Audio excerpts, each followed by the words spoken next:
जय हिंद दोस्तों, मैं अरविंद कुमार पप्पू एक बार फिर से अपने YouTube चैनल अभी कोचिंग सेंटर में आपका स्वागत करता हूं और अंग्रेजी के एक बेहद ही महत्वपूर्ण टॉपिक के साथ मैं आपके पास उपस्थित हूं, आपके सामने उपस्थित हूं, जिसका नाम है वॉइस।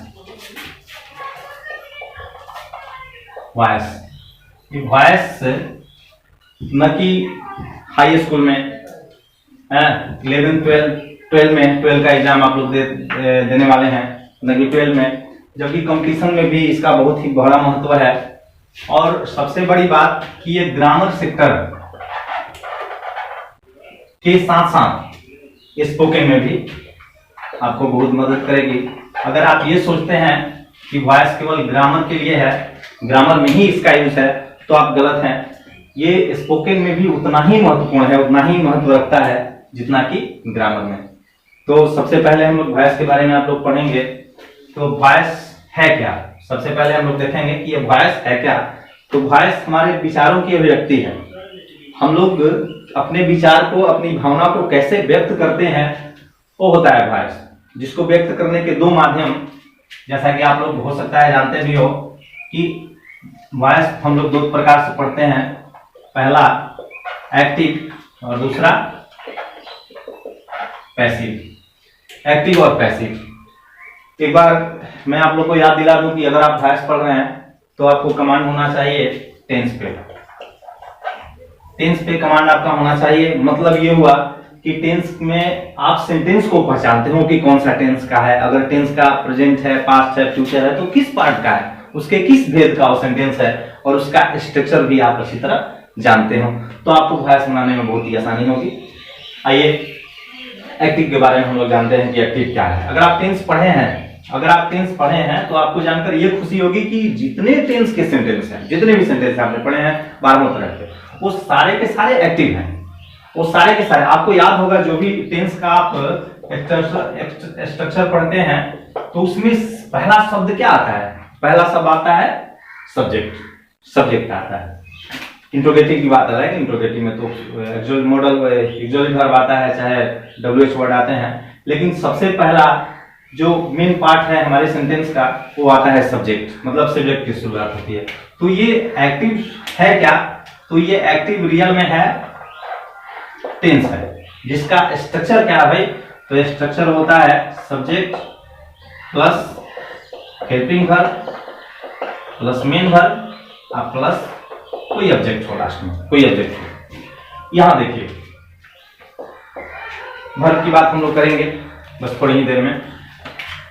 एक्टिव में होता क्या है कि एक्टिव में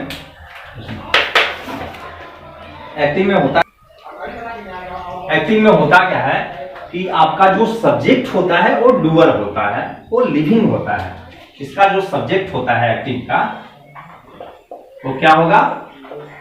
डूअर होगा, लिविंग होगा। पैसिव की बात करें तो पैसिव में क्या करेंगे हम लोग कि इसमें पहले सब्जेक्ट होता है प्लस कोई हेल्पिंग वर्ब होता है, उसके बाद वर्ब का तीसरा रूप होता है, उसके बाद बाई होता है, और उसके बाद जो ऑब्जेक्ट होता है। आप ध्यान देंगे कि ये पैसिव जब आप बनाते हैं तो एक्टिव वाला जो ऑब्जेक्ट है ना, जो ऑब्जेक्ट है वो स्थान लेता है सब्जेक्ट का पैसिव में। मतलब पहले भाग को हम लोग बाद में लिखेंगे और बाद वाले भाग को पहले लिखेंगे, ठीक ना? ये जब रूल हम बताएंगे आपको कैसे बदला जाता है तो उसमें हम बताएंगे। सब्जेक्ट की बात करते हैं। सब्जेक्ट की बात हमने एक्टिव में की कि भैया सब्जेक्ट हमारा कैसा होता है? तो डूअर होता है, लिविंग होता है, वो कोई काम करता है, ठीक ना? यहाँ पैसिव में देखें, यहाँ पैसिव में पैसिव की जरूरत हम लोग को पड़ती कहाँ है? पैसिव क्यों हम बनाते हैं? पैसिव की जरूरत क्यों पड़ती है हमें? तो आइए हम देखते हैं पैसिव की जरूरत। तो यहाँ पे सब्जेक्ट हमारा जो होगा बाबू, सब्जेक्ट जो होगा वो नॉन डूअर होगा, ठीक ना? नॉन लिविंग होगा। क्या होगा? नॉन लिविंग होगा, ठीक ना? और इसका, ठीक ना, ठीक है। पैसिव सब्जेक्ट की बात करें, इस सब्जेक्ट हमने बात की सब्जेक्ट के बारे में कि सब्जेक्ट इसका होता है डूअर, एक्टिव का, पैसिव का होता है नॉन डूअर, नॉन लिविंग होता है। अच्छा, पैसिव का यूज क्या होता है? पैसिव हम लोग क्यों प्रयोग करते हैं? तो पैसिव का प्रयोग हम तब करते हैं जब हमारे पास कोई डूअर सब्जेक्ट नहीं हो। जब हमारे पास कोई डूअर सब्जेक्ट नहीं हो या फिर हम सब्जेक्ट के बारे में बात करना चाहें ही नहीं, हम लोग चाहते ही नहीं है, तो आप लिखेंगे कि when we don't have any doer subject और या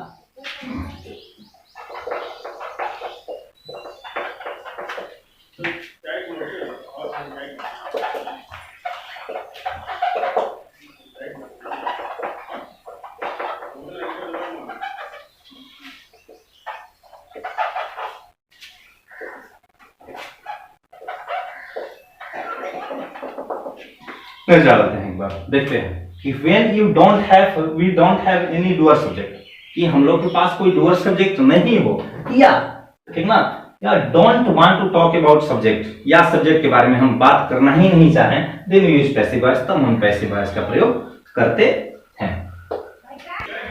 आइए कुछ एग्जांपल इस पे देखते हैं हम लोग कि वे लोग क्रिकेट खेल रहे हैं, सीता एक गीत गाती है, ठीक ना।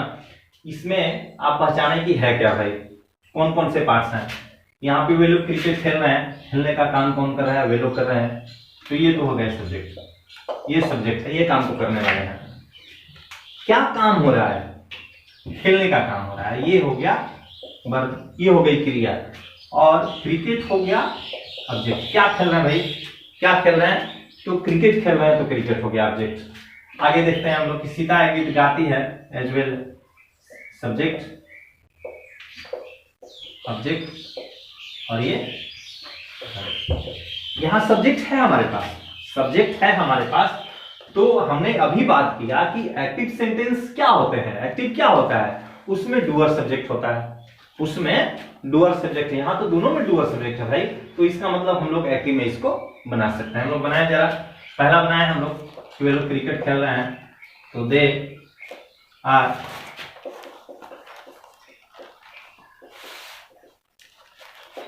Playing cricket. आगे चले कि सीता एक गीत गाती है, Sita sings a song, present indefinite का सेंटेंस है ये। आगे चले हम लोग कि वह पीटा जाता है, वह पीटा जाता है, इसमें ध्यान देंगे आप लोग इस सेंटेंस में कि वह पीटा जाता है, कौन पीटा जाता है, तो वह। अच्छा, पीटने का काम कौन करता है, इस सेंटेंस पे ध्यान देंगे आप लोग, इसके बारे में, इस सेंटेंस के बारे में लोग देखते हैं कि वह पीटा जाता है, कौन पीटता है, कौन पीटता है, कौन पीट रहा है इसको, ये तो है ही नहीं हमारे पास, मतलब हमारे पास सब्जेक्ट नहीं है। जो पीटा जाता है वह है, मतलब मार जिस पे पड़ रही है वो कौन है, वह है। तो इसका मतलब ये हुआ कि इसमें हमारे पास सब्जेक्ट नहीं है, हमारा सब्जेक्ट गुम है, हमारे पास सब्जेक्ट नहीं है। तो ऐसे सेंटेंसों को ही तो हम लोग पैसिव में बनाते हैं, ऐसे सेंटेंसों को हम लोग पैसिव में बनाते हैं। बनाए इसको, तो सबसे पहले ऑब्जेक्ट, मतलब उसको सब्जेक्ट ही हम लोग कहेंगे, तो आप क्या बनाएंगे भैया कि ही, उसके साथ इज, और उसके साथ वर्ब का बीटेन, सब्जी बिकती है, तो vegetable is sold, vegetable is sold. आगे चलते हैं हम लोग कि form of verb in active and passive, कि अगर हमारे पास एक्टिव और पैसिव का कोई सेंटेंस है, हम लोग पहचानेंगे कैसे। तो पहली बात, सब्जेक्ट से पहचान होगी हमारे पास कि डूअर सब्जेक्ट है, नहीं है, अगर है तो एक्टिव है, नहीं है तो पैसिव है। दूसरी बात कि ये वर्ब के फॉर्म से भी हम पहचान सकते हैं, वर्ब के फॉर्म से कैसे भाई, तो अगर हमारे पास कोई एक्टिव सेंटेंस है तो वर्ब के 5 रूप, वर्ब का पहला रूप, दूसरा, तीसरा, चौथा और पांचवा, जिसे हम V1, V2, V3 और V5 और V4 और V5 के रूप में जानते हैं। मतलब अगर आपके पास कोई एक्टिव सेंटेंस है तो उसमें वर्ब का 5 रूप हो सकता है, पहला भी हो सकता है दूसरा हो सकता है, तीसरा, चौथा या फिर पांचवा। मतलब V1 भी मिल सकता है, V2 भी मिल सकता है, V3 भी मिल सकता है, V4 भी मिल सकता है, V5 भी मिल सकता है। अगर आपने टेंस का अध्ययन किया है अच्छी तरह तो आप लोग को पता होगा कि कहां कहां V1, V2, V3, V4 और V5 का प्रयोग किया जाता है, ठीक ना। ये बात हो गई एक्टिव की। अब पैसिव की बात करें भाई कि पैसिव को हम कैसे जानेंगे, कौन सा रूप होता है उसमें वर्ब का। तो आप ध्यान रखें कि ये पांचों ये 5 फॉर्म एक्टिव में है। अगर इस सेंटेंस का हम पैसिव बना रहे हैं, पैसिव बनाने जा रहे हैं, तो हम लोग को चाहे पहला रूप हो, दूसरा हो, तीसरा हो, चौथा हो और पांचवा हो, सारे के सारे V3 पे कन्वर्ट होंगे। ये सारे के सारे क्या बन जाएंगे? V3। मतलब ये होगा कि एक्टिव में तो पांचवा रूप आपको मिल सकता है अकॉर्डिंग टू योर टेंस, किस प्रकार का सेंटेंस है। तो पहला मिले, दूसरा मिले, तीसरा मिले, चौथा मिले, पांचवा मिलेगी। लेकिन अगर आप पैसिव बनाने जा रहे हैं, अगर आप पैसिव बनाने जा रहे हैं तो उसमें आपको एक ही फॉर्म मिलेगा। कौन सा? तीसरा, V3 ही मिलेगा। आगे हम लोग चलेंगे अब कि चलिए आगे हम लोग चलेंगे, हम लोग जानेंगे कि चेंज कैसे किया जाता है, ठीक ना। एक्टिव से पैसिव में बदलने का नियम। कोई सेंटेंस अगर एक्टिव में है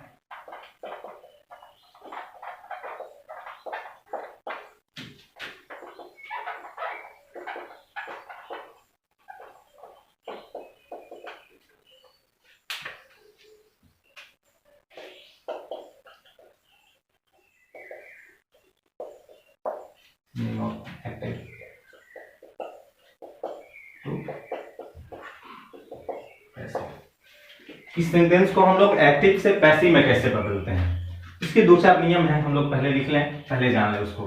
सबसे पहला नियम हमारा, ठीक ना, सबसे पहला नियम कि subject takes the place of object and object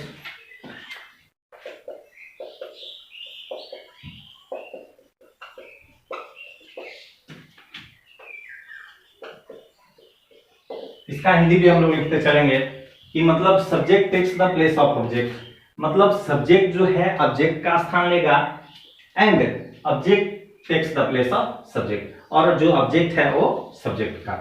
Hindi में इसको लिख लें कि सब्जेक्ट को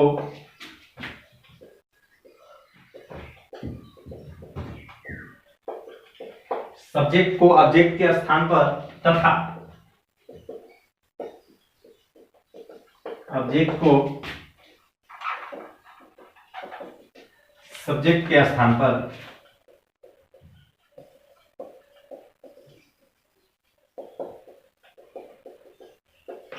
लिखा जाता है, ठीक ना। दूसरा नियम,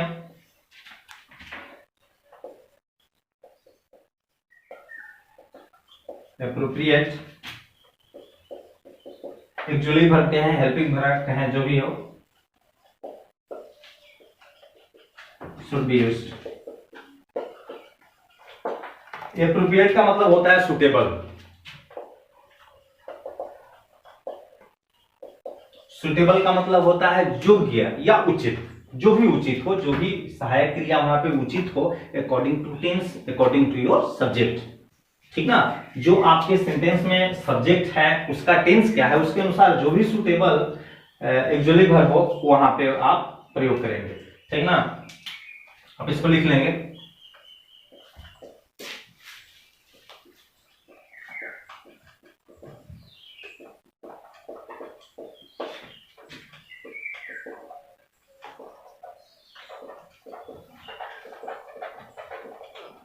किया जाता है, ठीक ना। आगे चले हम लोग, तीसरा कि वर्ब का कोई भी फॉर्म हो, वर्ब का कोई भी फॉर्म हो वो किस में बदला जाएगा? V3 में।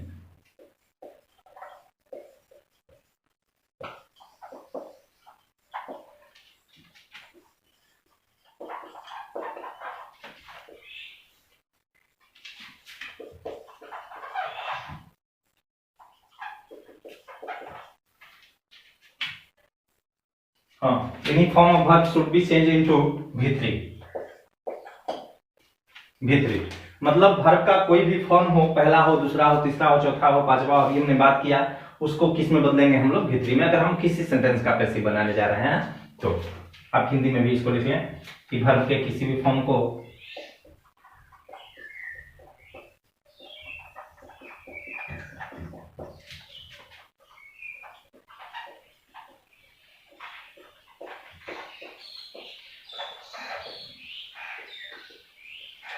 बदला जाता है।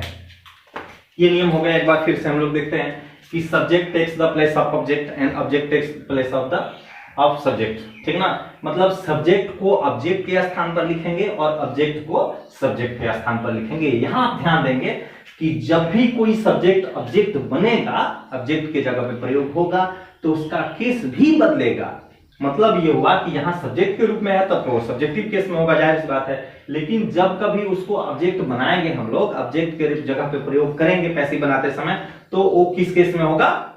ऑब्जेक्टिव केस में होगा, ऑब्जेक्ट के जगह पे होगा। तो और जो ऑब्जेक्ट है तो ऑब्जेक्टिव केस में है, जाहिर सी बात है, एक्टिव में। लेकिन जब उसको पैसिव बनाते समय जब हम लोग सब्जेक्ट बनाएंगे तो उसका केस बदलेंगे, क्या होगा? उसका सब्जेक्टिव केस होगा।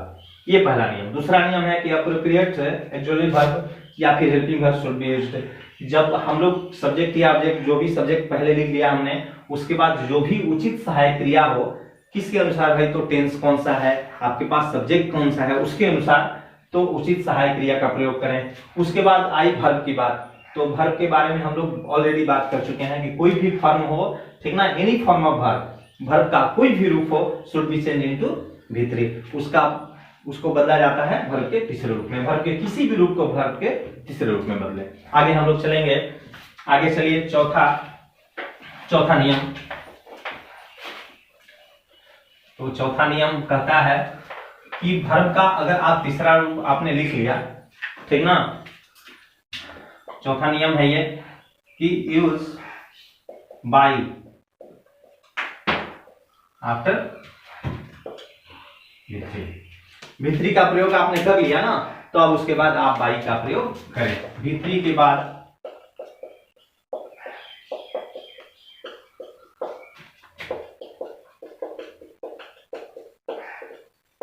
बाई का प्रयोग करें। पांचवा,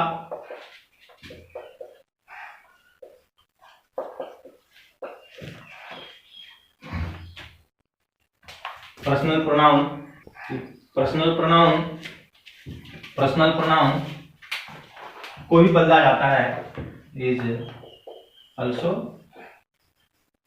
चेंज। पर्सनल प्रोनाउन जो हमने सब्जेक्ट के रूप में पढ़ा है, केस के रूप में, तो उसको भी बदला जाता है। यहाँ पे देखें। अब रही बात कि पर्सनल प्रोनाउन है क्या, एक बार पर्सनल प्रोनाउन पे थोड़ा सा हम लोग नजर डालते हैं कि पर्सनल प्रोनाउन है क्या। पर्सनल प्रोनाउन है क्या? पर्सनल प्रोनाउन हम लोग देखते हैं कि तो आइए देखते हैं पर्सनल प्रोनाउन है क्या।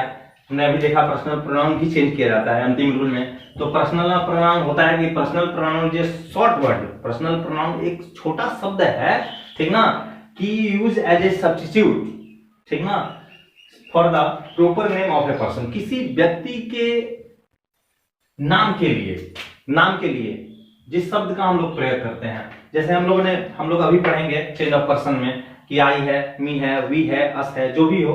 आगे हम लोग देखेंगे। ये नियम हो गए हमारे नियम हो गए कि इन माध्यम से हम लोग ये काम हम लोग को करना है। अगर एक्टिव से पैसिव में हम लोग बदलने जा रहे हैं तो ये सारे काम हम लोग को करने हैं। अब पर्सन, ये हमने देखा कि पर्सनल प्रोनाउन को बदला जाता है, तो किस माध्यम से बदला जाता है, किस ट्रिक से बदला जाता है, कैसे बदला जाता है, इसके बारे में हम लोग देखेंगे। आइए देखते हैं, ठीक ना। आइए देखते हैं पहले चेंज ऑफ पर्सन। पहला चेंज ऑफ पर्सन। दूसरा काम हम लोग को करना होगा चेंज ऑफ टेंस। तीसरा काम change of sentence.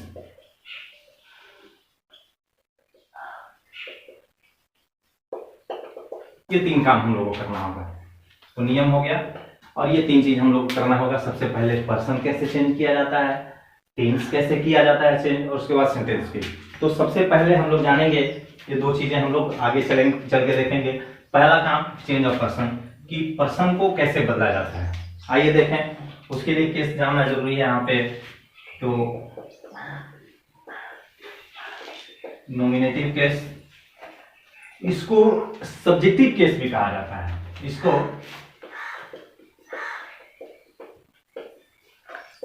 Subjective case, nominative case कहें या फिर सब्जेक्टिव केस हैं। आगे दूसरा ऑब्जेक्टिव केस।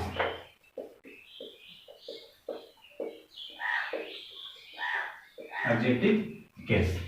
आइए देखते हैं। फर्स्ट पर्सन में होता है आई, उसका ऑब्जेक्टिव केस होता है मी। उसके बाद वी होता है, ऑब्जेक्ट होता है अस। यू होता है यू। ई होता है, ई का हो जाएगा हिम। सी किसी लड़की के लिए वो हो जाएगा हर। इट, ये इचिंग होता है। इट नॉन लिविंग थिंग के लिए प्रयोग किया जाता है, या फिर इंसेक्ट्स कीड़े मकोड़ों के लिए।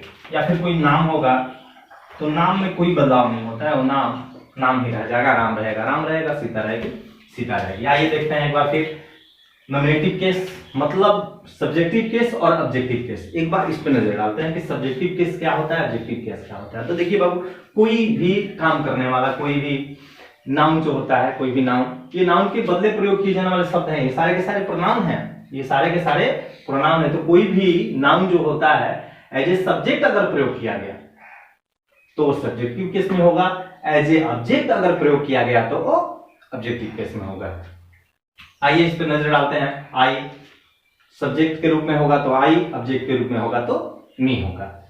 वी होगा ऑब्जेक्ट के लिए अस होगा, सब्जेक्टिव केस में होगा तो वी होगा। यहाँ यू, ये फर्स्ट पर्सन का है, सिंगुलर और प्लूरल। यहाँ सेकंड पर्सन में यू और यू होता है, मतलब फर्स्ट पर्सन में दो सब्जेक्ट हुए, सेकंड पर्सन में केवल एक सब्जेक्ट यू ही होता है। मतलब यू का मतलब तुम भी होता है, यू का मतलब तुम लोग भी होता है। चाहे आप कहें, चाहे तुम कहें, चाहे आप लोग कहें या फिर तुम लोग कहें। आगे चले थर्ड पर्सन में, ये फर्स्ट पर्सन के दो, ये सेकंड पर्सन और ये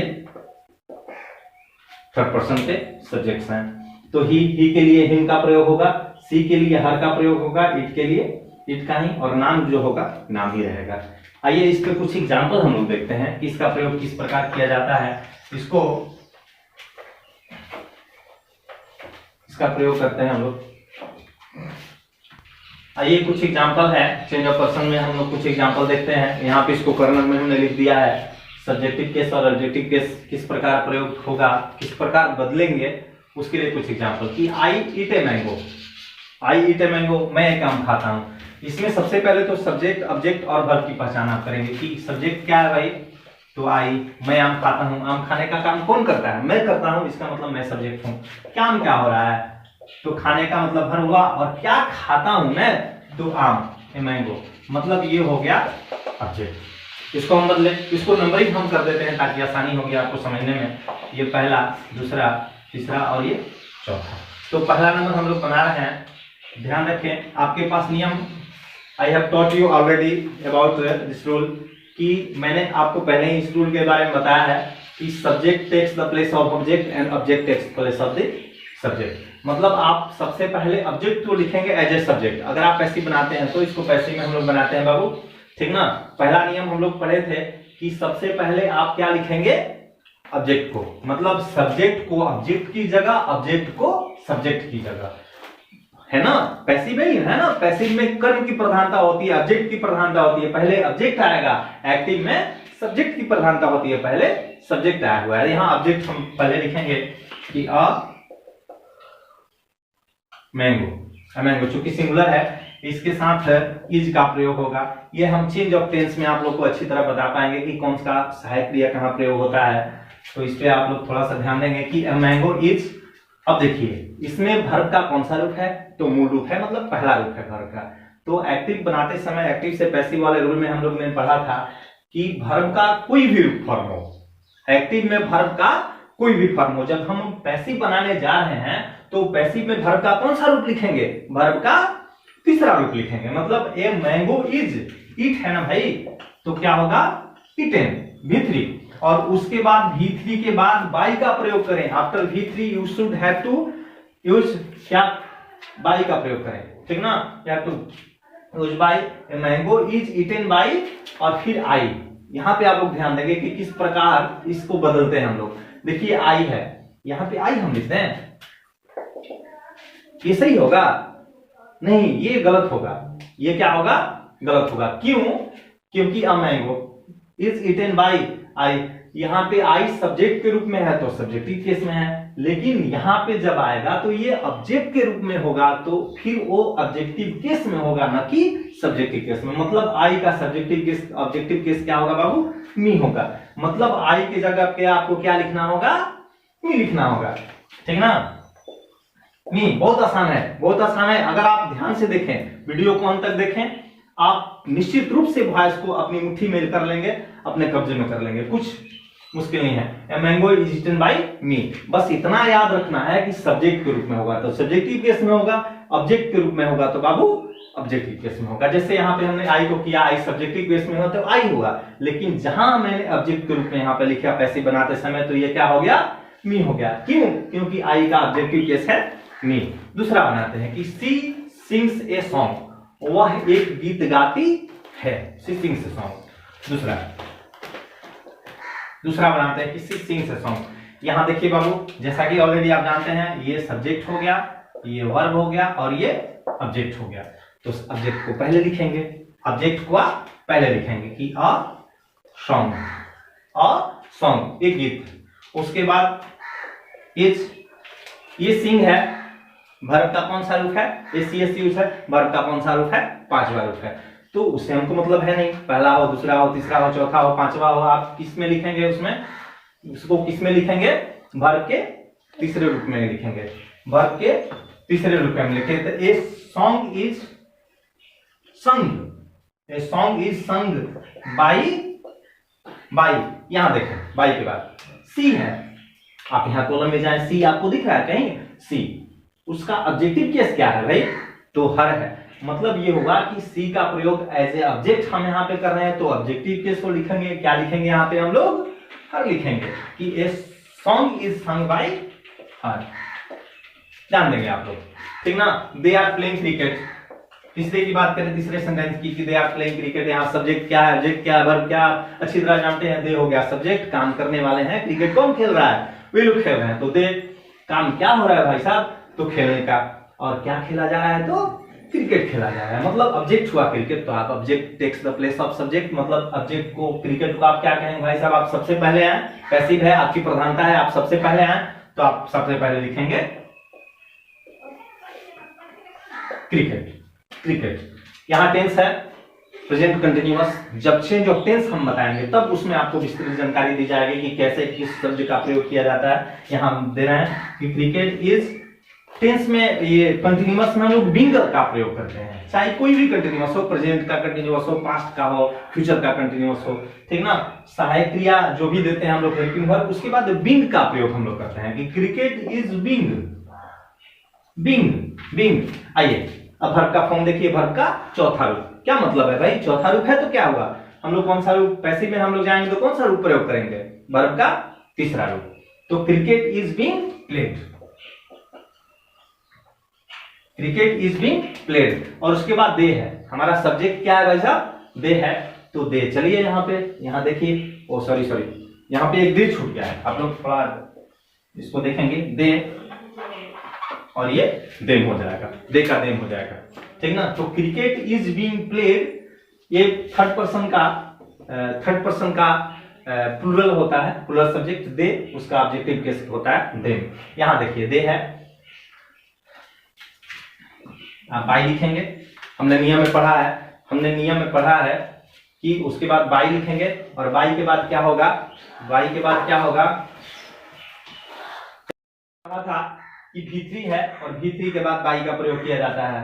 तो बाई हो गया। यहाँ पे देखिए कि दे है, तो दे यहाँ सब्जेक्ट के रूप में है तो दे, ऑब्जेक्ट के रूप में होगा तो ऑब्जेक्ट के रूप में उसका केस बदलेगा। क्या होगा उसका केस? ऑब्जेक्टिव केस होगा। और ऑब्जेक्टिव केस दे का क्या होता है? देम। तो बाई के बाद क्या लिखेंगे हम लोग यहाँ पे? देम। आगे चलें कि ही कट्स एन एप्पल। चौथा हम लोग बनाएंगे कि ही कट्स एन एप्पल, वह एक सेव काटता है। यहाँ पे सब्जेक्ट हो गया, ये वर्ब हो गया और ये ऑब्जेक्ट हो गया। आप खुद से पहचान सकते हैं। जो 4 एग्जांपल हमने दिया ना, आप 2-4 एग्जांपल किताब से रख के आप खुद से बनाएं, आप खुद पहचानेंगे कि सब्जेक्ट क्या है, वर्ब क्या है और ऑब्जेक्ट क्या है। जहां कहीं भी दिक्कत हो आप कमेंट में पूछें हमसे, ठीक ना। ही कट्स एन एप्पल, तो सबसे पहले आप ऑब्जेक्ट लिखेंगे। ऑब्जेक्ट मतलब एन एन एप्पल, उसके बाद इज, उसके बाद वर्ब का तीसरा रूप। तो कट जो है इरेगुलर वर्ब है, कट का V1 भी होता है कट, V2 भी होता है कट और V3 भी होता है कट। तो an apple is cut. Cut by किसके द्वारा भाई? तो ही का ही, देखिए यहाँ पे सब्जेक्ट के रूप में है तो सब्जेक्टिव केस, लेकिन यहाँ पे जब ऑब्जेक्ट के रूप में इसका प्रयोग किया जाएगा तो इसका ऑब्जेक्टिव केस हो जाएगा, तो ही का हिम। तो यहाँ पे लिखेंगे बाई HIM, हिम, बस। आइए दूसरा पार्ट हम लोग देखते हैं, चेंज ऑफ पर्सन। हमने देखा कि पर्सन का कैसे चेंज किया जाता है, पर्सन को। चेंज ऑफ टेंस हम लोग देखेंगे।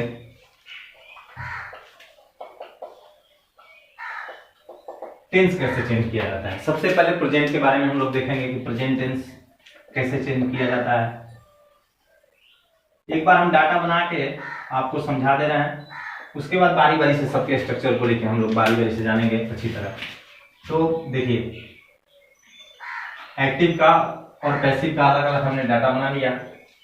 ये एक्टिव का हो जाएगा और ये पैसिव का हो जाएगा। ये एक्टिव हो गया और ये पैसिव हो गया। चारों रूप हम लोग लिखेंगे यहाँ पे। इंडेफिनिट, कंटिन्यूअस, परफेक्ट होगा और यहाँ पर होगा परफेक्ट कंटिन्यूअस।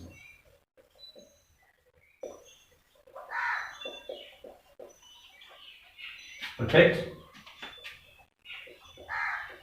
कंटिन्यूअस।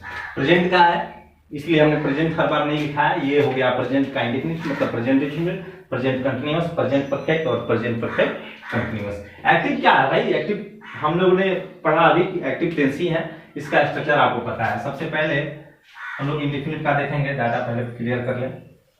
देखेंगे इसमें क्या हमने पढ़ा है कि सब्जेक्ट हो प्लस वर्ब का पहला रूप या वर्ब का पांचवा रूप हो और प्लस में कोई ऑब्जेक्ट हो, ये हमने पढ़ा है। इसका पैसिव बनाएंगे हम लोग बारी बारी से। पहले एक्टिव का लिख लें हम लोग, उसके बाद हमने पढ़ा है subject plus actually verb is am are का प्रयोग इसमें करते हैं हम लोग कि इज एम या फिर आर, प्लस यहाँ पे वर्ब का चौथा रूप लगाया जाता है और यहाँ पे कोई ऑब्जेक्ट होता है अगर ऑब्जेक्ट हो तो।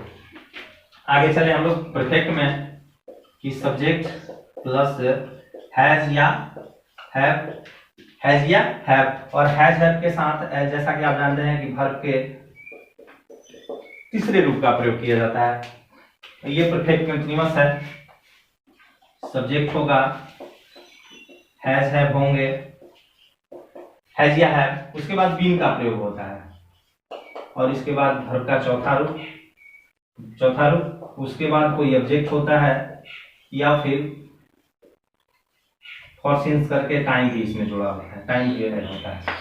ठीक ना? इसको थोड़ा क्लियर लिख दें, ये क्लियर दिखाई नहीं दे रहा है तो इसको थोड़ा क्लियर लिख दे रहे हैं हम कि सबसे पहले होता है सब्जेक्ट, उसके बाद होता है हैज या हैव, उसके बाद होता है बीन, उसके बाद वर्ब का चौथा रूप होता है, उसके बाद अगर कोई ऑब्जेक्ट हो तो होता है, उसके बाद फॉर या सिंस होता है अगर कुछ टाइम दिया रहे तो फॉर या सिंस करके टाइम दिया जाता है। चलिए चारों का बारी बारी से हम लोग देखते हैं। आप लोग इसको वीडियो को जूम करके, वीडियो को पॉज करके आप लोग लिख देंगे, इस स्ट्रक्चर को लिख लेंगे और फिर पैसिव बनाएंगे हम लोग। तो पैसिव में क्या करेंगे भाई कि जो ऑब्जेक्ट है सब्जेक्ट बनेगा, सब्जेक्ट ऑब्जेक्ट बनेगा, मतलब आप पहले सब्जेक्ट को लिखेंगे, उसके बाद सहायक क्रिया, ठीक ना, जो भी हेल्पिंग वर्ब आपको अच्छा लगे, मतलब नियम के अनुसार, अच्छा लगने का बात नहीं है, नियम के अनुसार, मतलब सब्जेक्ट आपका सिंगुलर है इज लगाएंगे, प्लूरल है आर लगाएंगे और आई के साथ एम का प्रयोग किया जाता है। सब्जेक्ट के बाद एक्चुअली वर्ब मतलब इज या एम या फिर आर। वर्ब के रूप की बात करें तो पैसिव में वर्ब का कौन सा रूप? पैसिव में वर्ब का कौन सा रूप? वर्ब का तीसरा रूप, और उसके बाद बाई का प्रयोग करें और उसके बाद ऑब्जेक्ट लिखें। केस नहीं भूलें आप लोग, केस नहीं भूलें चेंज करना आप लोग। ये ऑब्जेक्ट के रूप में होगा तो ऑब्जेक्टिव केस होगा, लेकिन सब्जेक्ट के रूप में जाएगा तो ये सब्जेक्टिव केस में होगा। ये सब्जेक्ट जो है ऑब्जेक्ट के रूप में जाएगा तो इसका केस क्या होगा? ऑब्जेक्टिव होगा। ये नहीं भूलना है आपको, ये दिमाग में डाल लेना है आपने। यहाँ देखें कि subject is am are plus verb का चौथा रूप प्लस ऑब्जेक्ट, मतलब आप पहले सब्जेक्ट लिखेंगे। कौन सा सब्जेक्ट, कौन सा सब्जेक्ट, ये ऑब्जेक्ट, यही ऑब्जेक्ट है जो सब्जेक्ट बनेगा। इसका केस भी चेंज होगा, ऑब्जेक्टिव केस से होगा वो सब्जेक्टिव केस में। उसके बाद इज एम आर का प्रयोग सेम एज वेल एज होगा, इज होगा, एम होगा, आर होगा। अभी हमने बताया था कि जो भी कंटिन्यूअस हो, प्रेजेंट का हो, पास्ट का हो, फ्यूचर का हो, उसमें बिंग का प्रयोग हम लोग करते हैं। मतलब subject is am are plus being का प्रयोग होगा। उसके बाद वर्ब का तीसरा रूप, पैसिव है तो वर्ब का तीसरा रूप, अगर पैसिव है तो वर्ब का तीसरा रूप, चाहे किसी भी सेंटेंस का पैसिव आप बनाते जा रहे हैं, पैसिव है तो वर्ब का तीसरा रूप। अब उसके बाद बाई का प्रयोग करें और उसके बाद ऑब्जेक्टिव, ऑब्जेक्ट, ये सब्जेक्ट ऑब्जेक्ट बनेगा, सब्जेक्ट ऑब्जेक्ट बनेगा, और इसका सब्जेक्टिव केस और ये होगा ऑब्जेक्टिव केस, उसका बदलेगा। यहां देखें कि सब्जेक्ट हैज या हैज तो होगा ही, उसके बाद बीन का प्रयोग हम लोग करते हैं इसमें। हैज है प्लस में been plus V3 plus by और उसके बाद लास्ट में ऑब्जेक्ट होते हैं। हैज है plus been plus V3 plus by plus object. इसको देखते हैं तो सबसे पहले हम लोग लिखेंगे सब्जेक्ट हैज या हैव प्लस बीन तो है ही भाई, इसके बाद बिंग का प्रयोग यहाँ पे किया जाता है, BEING जी। यहाँ पे भी कंटिन्यूअस है भाई, आप देख सकते हैं यहाँ पे कंटिन्यूअस है। वर्ब का कौन सा रूप है, चौथा है, वर्ब का चौथा है। जहां भी वर्ब का चौथा रूप मिले आप यहाँ लिखेंगे बिंग, बिंग जो भी सहायक क्रिया हो उसके बाद बिंग का प्रयोग आपको करना है, बिंग जोड़ना है आपको, ठीक ना।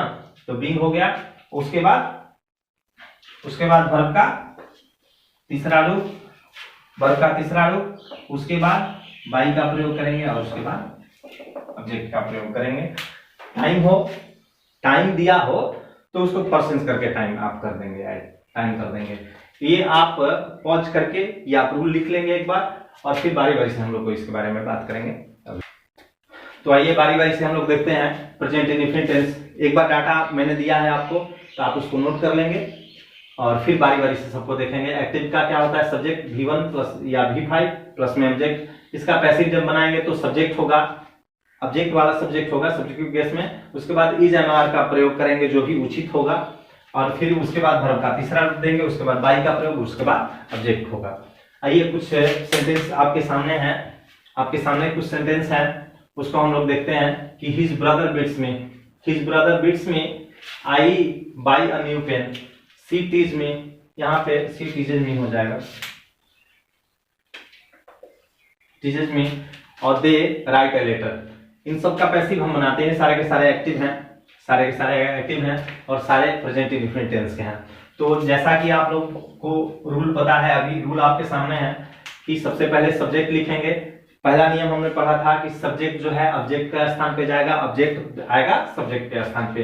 तो यहाँ मी है, ध्यान देंगे आप लोग, यहाँ पे मी है और यहाँ है ऑब्जेक्ट के रूप में, ऑब्जेक्ट। और तो इसको हम लोग को सब्जेक्ट बनाना है, इसको किस रूप में लिखना है, सब्जेक्ट के रूप में लिखना है। तो यहाँ पे तो ऑब्जेक्टिव केस में है, लेकिन जब इसको हम लोग सब्जेक्ट के रूप में लिखेंगे तो इसका केस चेंज होगा और उसका केस क्या होगा, सब्जेक्टिव केस। तो मी का सब्जेक्टिव केस क्या होता है, आपके पास डाटा आप देख सकते हैं, होता है आई, आई होता है और आई के साथ एम का प्रयोग होता है। इज एम आर जो भी देना है तो आई के साथ एम का प्रयोग होता है। उसके बाद देखिए बिट है, बिट है तो वर्ब का तीसरा रूप, मतलब बिट का तीसरा रूप होता है आई एम, ये बिटेन होता है, आई एम बिटेन। और वर्ब के तीसरे रूप के बाद बाई का प्रयोग करें, आपके पास नियम है कि बाई का प्रयोग करें और उसके बाद हिज है, हिज है तो ये सब्जेक्ट जो है जाएगा ऑब्जेक्ट के रूप में। अगर ये सब्जेक्टिव केस में है, जाहिर सी बात है सब्जेक्टिव केस में ही होगा, तो वो होगा ऑब्जेक्टिव केस में, मतलब हिज का क्या होगा,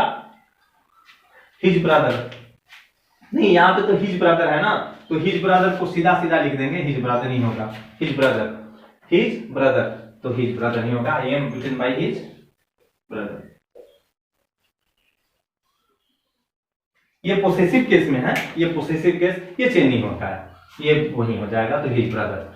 आई buy a new pen, I buy a new pen. सबसे पहले आप देखें सब्जेक्ट क्या है, आई है, बाई जो है वर्ब है, ये सब्जेक्ट हो गया, ये वर्ब हो गया और ये हो गया ऑब्जेक्ट।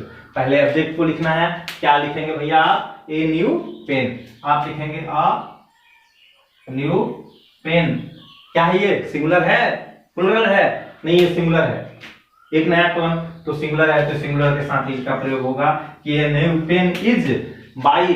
बाई का तीसरा रूप, बाई का तीसरा रूप क्या होता है? Bought, BOUGHT। और उसके बाद V3 के बाद जस्ट बाई का प्रयोग करेंगे। और आई जो है सब्जेक्टिव केस में है, ऑब्जेक्ट बनेगा तो उसका ऑब्जेक्टिव केस, आई का ऑब्जेक्टिव केस क्या होगा? मी होगा, बाई मी। आगे चले हम लोग कि सी टीजेज मी। टीज का मतलब चिढ़ाना होता है, वो मुझे चिढ़ाती है, तो मी है, यहां पे ध्यान देंगे। तो मी ऑब्जेक्टिव केस में, ऑब्जेक्ट के रूप में है तो ऑब्जेक्टिव केस, लेकिन इसको सब्जेक्ट बनाना है, इसको सब्जेक्टिव केस में, तो क्या होगा? आई। आई, आई के साथ क्या होगा? Helping verb am. I am teased by she है, तो सी देखिए यहां पे सी पे आप ध्यान देंगे, यहां पे ध्यान देंगे सी, तो सी सब्जेक्ट के रूप में है सब्जेक्टिव केस में, लेकिन एज ए ऑब्जेक्ट जब इसका प्रयोग हम लोग करने जा रहे हैं तो इसको क्या लिखेंगे हम लोग ऑब्जेक्टिव केस में? सी का ऑब्जेक्टिव केस क्या होता है? हर होता है, तो by her, by her. They write a letter, वे लोग एक पत्र लिखते हैं। यहाँ पे ये सब्जेक्ट हो गया, ये वर्ब हो गया और ये ऑब्जेक्ट हो गया। ऑब्जेक्ट को सबसे पहले आपको लिखना है, तो आप सबसे पहले लिखेंगे कि अ लेटर। नहीं दिक्कत है, एक बार आप समझ ले तो जरा भी दिक्कत नहीं है। आप केवल, आपका काम इतना है कि हमारे वीडियो को पूरा देखें, अच्छी तरह देखें, ध्यान से देखें, और जो भी नोटेबल चीज हो उसको नोट करते जाए। तो अ लेटर, ठीक ना? A letter is written by they है, तो दे का ऑब्जेक्टिव केस क्या हो जाएगा? देम हो जाएगा, दे। ये सब आगे हम लोग बात करते हैं प्रेजेंट कंटीन्यूअस की। उसका एक्टिव का स्ट्रक्चर जैसा कि आपके पास है, सब्जेक्ट है, उसके बाद इज एमआर का प्रयोग हुआ है, उसके बाद वर्ब का चौथा रूप होता है, और उसके बाद ऑब्जेक्ट। जब इसका पैसिव बनाने आप जा रहे हैं तो सबसे पहले सब्जेक्ट को लिखेंगे, ये ऑब्जेक्ट जो है वो सब्जेक्ट बनाएंगे आप लोग। उसके बाद इज एमआर का प्रयोग करेंगे, और जबकि कंटीन्यूअस है, वर्ब का चौथा रूप है, तो इसमें बिंग का प्रयोग होता है, उसमें बिंग का प्रयोग होता है। उसके बाद वर्ब का तीसरा रूप पैसिव है, वर्ब का तीसरा रूप, उसके बाद वर्ब के तीसरे रूप के बाद बाई का प्रयोग, और उसके बाद सबसे अंत में ऑब्जेक्ट का प्रयोग होता है। ये सब्जेक्ट जो है ऑब्जेक्ट बनता है। आइए कुछ एग्जांपल यहाँ पे है, हम इसको सॉल्व कर रहे हैं। आपकी सुविधा के लिए इसको थोड़ा इस पे नंबरिंग दे देते हैं हम लोग। आइए देखते हैं। पहला बनाते हैं कि my father is reading newspaper. मेरे पिताजी जो हैं समाचार पत्र पढ़ रहे हैं, मेरे पिताजी समाचार पत्र पढ़ रहे हैं। यहाँ पे आप लोग सबसे पहले चुनेंगे कि सब्जेक्ट क्या है, पढ़ने का काम कौन कर रहा है, तो मेरे पिताजी, माय फादर। उसके बाद ये वर्ब है, और क्या पढ़ रहे हैं, तो न्यूज़पेपर। तो सबसे पहले आपको क्या लिखना है भाई, तो सब्जेक्ट। कौन सा सब्जेक्ट, तो ये ऑब्जेक्ट। इस ऑब्जेक्ट को हम सब्जेक्ट बनाएंगे, तो सबसे पहले क्या लिखेंगे हम लोग, न्यूज़पेपर। सबसे पहले हम लोग लिखेंगे न्यूज़पेपर, न्यूज़पेपर। उसके साथ इज का प्रयोग होगा, न्यूज़पेपर इज। उसके बाद इज एमआर हमने लिख लिया, उसके बाद बिंग, बिंग रीड है, तो रीड का V3 रीड ही होता है, रीड V2 होता है, रीड का V1 V2 V3 आप लोग जानते हैं रीड ही होता है। मतलब V2 को आप केवल रेड पढ़ेंगे, रीड रेड, और फिर से V3 रीड। तो newspaper is being read by my father, my father. अर्थ नहीं चेंज होगा, अर्थ वही रहेगा कि मेरे पिताजी समाचार पत्र पढ़ रहे हैं, या फिर समाचार पत्र मेरे पिताजी द्वारा पढ़ा जा रहा है। आप एक्टिव में कहें तो वही बात है, पैसिव में कहें तो भी वही बात है। आगे चले कि you are solving a question. तो दूसरा आपने you are solving a question, तो इसमें ऑब्जेक्ट क्या है भाई, तो a question is being V3 solved by किसके द्वारा, यू है, यू है। तो यू हमने क्या पढ़ा था कि पोसेसिव, नॉमिनेटिव मतलब सब्जेक्टिव, या फिर नॉमिनेटिव कहें, सब्जेक्टिव केस में भी यू होता है और ऑब्जेक्टिव केस में भी यू होता है। मतलब a question is being solved by you. आगे चलें कि she is helping the helpless, she is helping, she हो गई सब्जेक्ट, हेल्प करना हो गया वर्ब, और द हेल्पलेस हो गया ऑब्जेक्ट। तो सबसे पहले क्या लिखेंगे कि द हेल्पलेस, यहां लिखेंगे कि द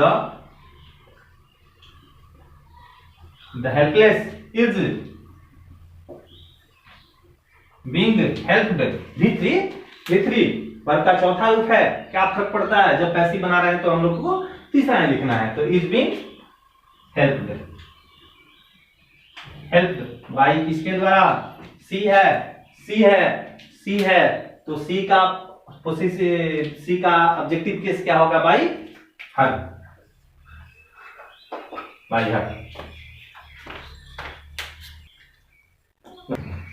चलिए आगे देखते हैं हम लोग प्रेजेंट परफेक्ट टेंस बारी बारी से।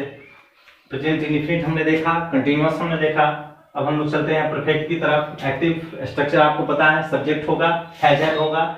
अगर हमारा सब्जेक्ट सिंगुलर होगा तो उसके साथ हैज, सब्जेक्ट प्लूरल होगा तो उसके साथ हैव।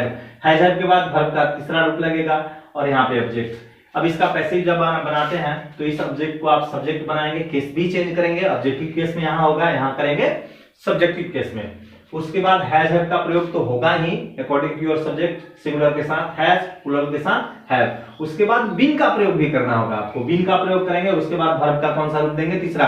देखिए इसमें थोड़ी सी राहत होगी आपको, क्योंकि वर्ब का तीसरा रूप को ढूंढना नहीं, आपको याद नहीं करना है, यहाँ ऑलरेडी दिया हुआ है, इन सब में दिया हुआ है। देखिए कॉल्ड है, इनवाइटेड है, बॉट है, ठीक ना, इन सब में वर्ब का तीसरा रूप दिया गया, मतलब वर्ब का जो भी रूप दिया गया है उसको जैसे है वैसे आपको रख देना है। इसमें थोड़ा सा राहत आपको मिलेगा। बीन, उसके बाद वर्ब का तीसरा रूप, उसके बाद बाई और उसके बाद ऑब्जेक्ट। जो सब्जेक्ट है उसको आप ऑब्जेक्ट लिखेंगे, यहाँ होगा सब्जेक्टिव केस में, लेकिन यहाँ किस केस में होगा, ऑब्जेक्टिव केस में होगा।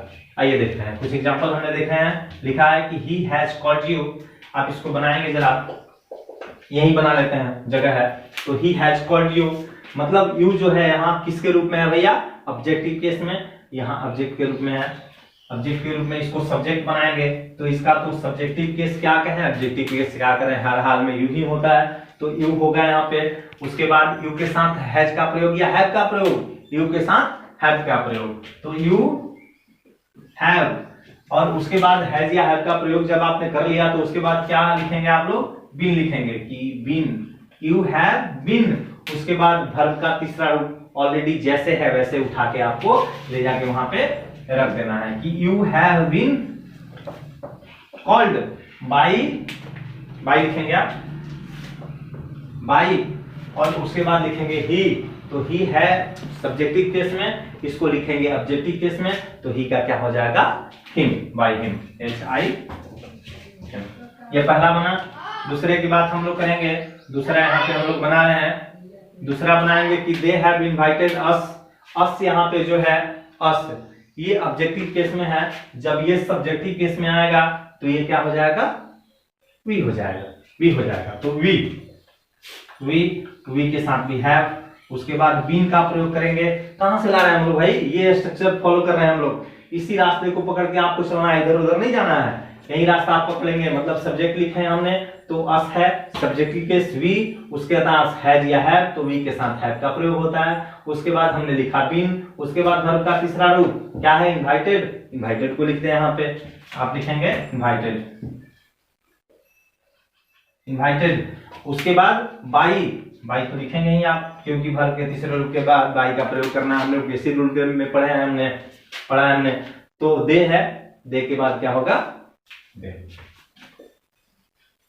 देखा, देम हो जाएगा ऑब्जेक्टिव केस। तीसरे की बात करें बाबू, तीसरा की my mother has bot A toy, कि मेरी माता ने एक खिलौना खरीदा है, तो सबसे पहले आप लिखेंगे अ टॉय। इसमें एक बार देख ले कि सब्जेक्ट क्या है, तो सब्जेक्ट तो माई मदर है, उसके बाद बॉट है वर्ब, ये सब्जेक्ट हो गया, ये वर्ब हो गया और ये हो गया ऑब्जेक्ट। मतलब आप सबसे पहले लिखेंगे किसको, ऑब्जेक्ट को सब्जेक्ट के रूप में, तो लिखेंगे कि अ टॉय। उसके बाद हैज का प्रयोग होगा, उसके बाद बीन का प्रयोग होगा, उसके बाद जैसे वर्ब है, चूंकि वर्ब का तीसरा ही रूप है, परफेक्ट हम लोग पढ़ रहे हैं तो वर्ब का तीसरा ही रूप है, तीसरा रूप यहाँ पे लिख देंगे bought. By my mother, possessive case है, जैसे मैं लिखेंगे माई मदर। आइए आगे चलते हैं प्रेजेंट परफेक्ट कंटिन्यूअस की तरफ। स्ट्रक्चर आप लोगों को पता है, एक्टिव सब्जेक्ट हैज है, उसके बाद बीन होगा, उसके बाद वर्ब का चौथा रूप, उसके बाद ऑब्जेक्ट होगा, और मे भी हो सकता है कि फॉर सिंस करके कुछ टाइम भी दिया हो कि कब से कोई काम हो रहा है, तो इसका पैसिव हम बनाएंगे सब्जेक्ट। मतलब ये वाला जो ऑब्जेक्ट है, ये ऑब्जेक्ट आपको पता है कि ऑब्जेक्ट सब्जेक्ट की जगह पे लिखा जाता है सब्जेक्ट। केस भी चेंज होगा, यहाँ होगा तो ऑब्जेक्टिव केस में होगा, लेकिन यहाँ होगा तो सब्जेक्टिव केस में होगा। उसके बाद हैज लगाएंगे, बीइंग भी लगाएंगे सेम, और उसके बाद बीइंग का प्रयोग हम लोग करेंगे, बीइंग का प्रयोग। उसके बाद वर्ब का कोई भी रूप हो, चौथा है यहाँ पे, लेकिन यहाँ वर्ब का तीसरा रूप, और बाय करके फिर ऑब्जेक्ट को जो सब्जेक्ट है उसको ऑब्जेक्टिव केस में यहाँ ऑब्जेक्ट लिखेंगे, फिर कॉन्सेप्ट टाइम जो होगा अंतिम में। यहाँ पे 2 एग्जाम्पल हमने लिखा हुआ है। चलिए पहला हम लोग बनाते हैं। जैसे पहला, तो यहाँ पे सबसे पहले हम लोग को सब्जेक्ट लिखना है, मतलब जो ऑब्जेक्ट है इसमें क्या है भाई, ही तो हो गया सब्जेक्ट, ये हो गया वर्ब, ये हो गया ऑब्जेक्ट। तो सबसे पहले आप क्या लिखेंगे, ऑब्जेक्ट, मतलब अ स्टोरी। सबसे पहले क्या लिखेंगे, अ स्टोरी, उसके बाद हैज, उसके बाद बीन, हैज बीन, यही रूट, यही रास्ता पकड़ के चलना है आपको। सब्जेक्ट आपने लिखा, उसके बाद हैज आपने लिखा, उसके बाद बीन लिखा, उसके बाद आपको क्या लिखना है, बीइंग लिखना है, बीइंग। उसके बाद वर्ब का तीसरा रूप रीड है, तो तीसरा रूप तो रीड ही होता है, बीइंग रीड, रीड, ठीक ना, रीड। बाई, बाई ही है सब्जेक्टिव केस में, यहां एज ए ऑब्जेक्ट केस बदलेगा, ऑब्जेक्टिव केस ही का क्या होगा, हिम होगा, बाई HIM। ये आपका पूरा बन गया। अब अगर टाइम दिया हो तो लास्ट में आप ऐड कर दें, क्या दिया भाई, सिंस मॉर्निंग, आप भी लिख दे सिंस मॉर्निंग, सिंस मॉर्निंग। आगे चलें कि she has been writing a letter for 2 hours, वह 2 घंटों से एक पत्र लिखती रही है, लिख रही है। तो आप सबसे पहले क्या लिखेंगे, ऑब्जेक्ट, क्या लिखेंगे, अ लेटर,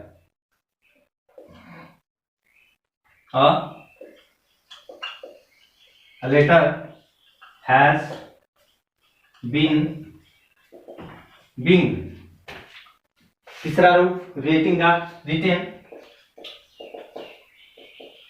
रिटेन बाई किसके द्वारा, सी है, सी है, तो सी सब्जेक्टिव केस में है, यहां ऑब्जेक्टिव केस में आएगा तो क्या होगा, हर, बाई हर।